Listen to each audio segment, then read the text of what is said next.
Any community far from its native land always seems particularly keen to make sure that ancient traditions are kept alive. And nowhere is that instinct more determined than here, not all that distant from the Glens in Northern Ireland. 200 Ulstermen, all of Scots descent, have assembled for the annual St Andrew's Day dinner, the dispatching of the haggis and the inevitable poetry of Burns. Powers that make mankind your care and dish them out their bill of fare. Old Scotland needs nae skinking ware that jops in luggies, but if you'd wish her grateful prayer, gie her a haggis.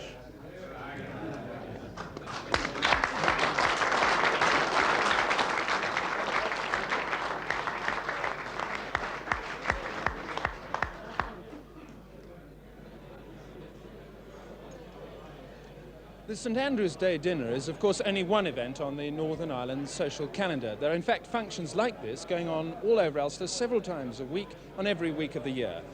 And it would be quite unthinkable if all these functions were to go unrecorded. Quite steady, please. Just that. Thank you very much. He's out of this one, please. J.J. Brown is the chief photographer of Northern Ireland's highly successful journal of social chit-chat, the Ulster Tatler. It's described as the largest selling glossy magazine in the province, and whenever high society meets to make merry, the Ulster Tatler, in the form of the indefatigable JJ, is sure to be here as well, tactfully dragooning subjects into manageable groups. Thank you, Mr. Wooding. Ultimately, JJ's pictures will help to keep the 20,000 readers of the Ulster Tatler informed, if they didn't know already, about who went where, with whom, and in what regalia. And working alongside JJ is Mrs. Gladys McCabe.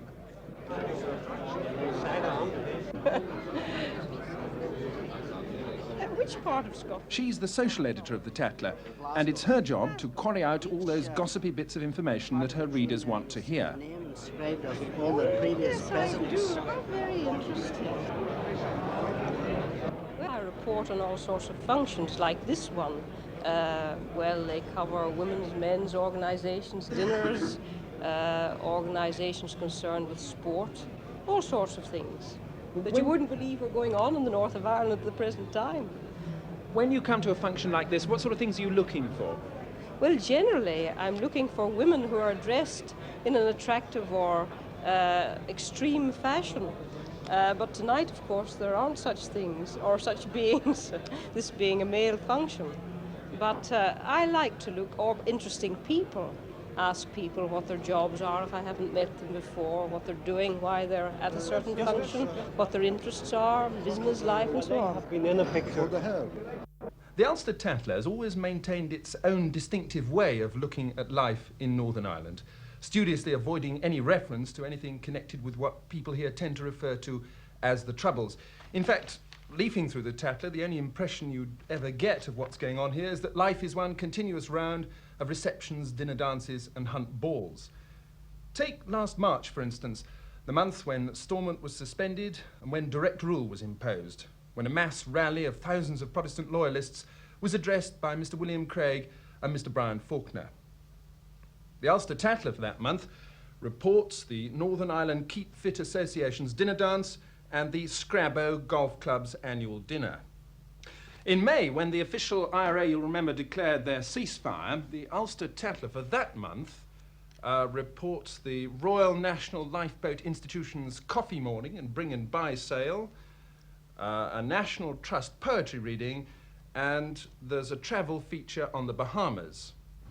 Every weekend brings a shoal of wedding photographs from proud mothers-in-law all over Ulster, everywhere from Portrush to Portadown, from Ballymoney to Donaghadee. There are so many pictures every week that it's often impossible for the editorial staff to squeeze them all in.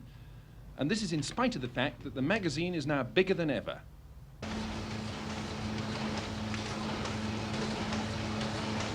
The latest bumper Christmas number has 140 pages.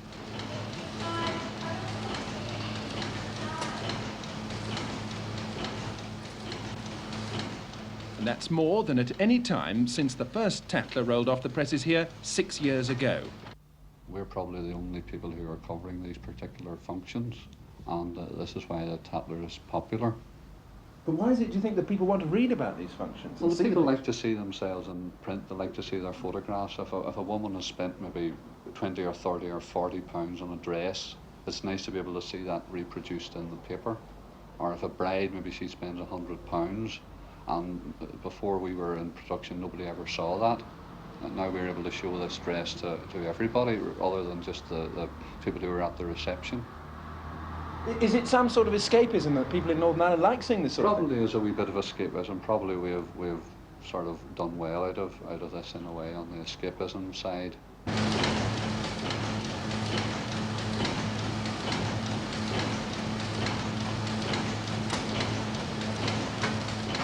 What's the editorial policy of the Ulster Tatler?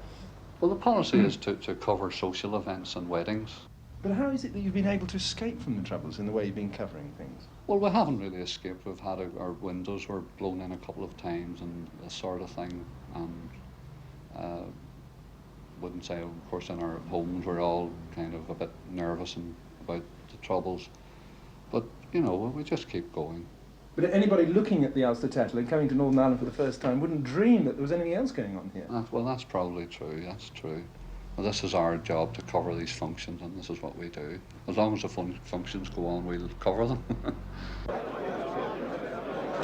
Excellent. So whatever happens next month on the streets of Northern Ireland, one thing's certain.